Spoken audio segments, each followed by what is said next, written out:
They called it the white van syndrome, Jesse. It's interesting. It's not really a secret when you talk to people on and around the reservations. They knew that this was happening, that it's still happening to a certain extent.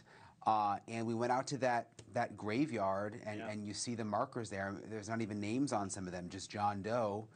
Some of the victims are still unidentified, which is just heartbreaking, Jesse. It's unbelievable. It's unbelievable. It's shocking, to say the least. One of the things that stood out to me when we first started covering this, when we spoke to those lawyers and hearing you on the ground there, it feels very well organized. Is that what it seems this organization is? It's very well organized?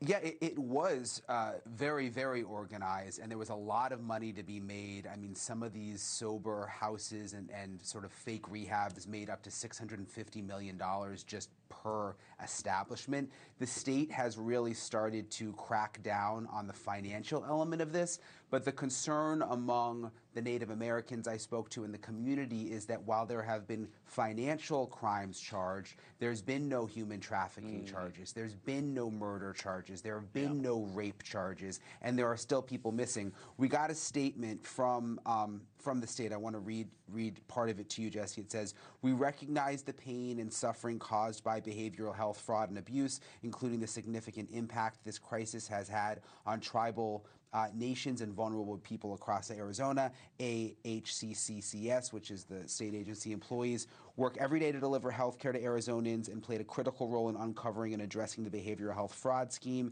Since 2023, the Hobbs administration has cracked down on the extensive fraud that occurred during the previous administration and exploited vulnerable Arizonans under the governor's leadership. They've launched an aggressive enforcement response in partnership, and then there's all the agencies helping: FBI, IRS, DOJ, the list goes on. Sending referrals have resulted in at least 180 indictments from the Attorney General." So the current governor trying to say that things have improved, but again, you talk to the lawyers, you talk to the victims, Jesse, and they think there should be more criminal charges beyond just the financial.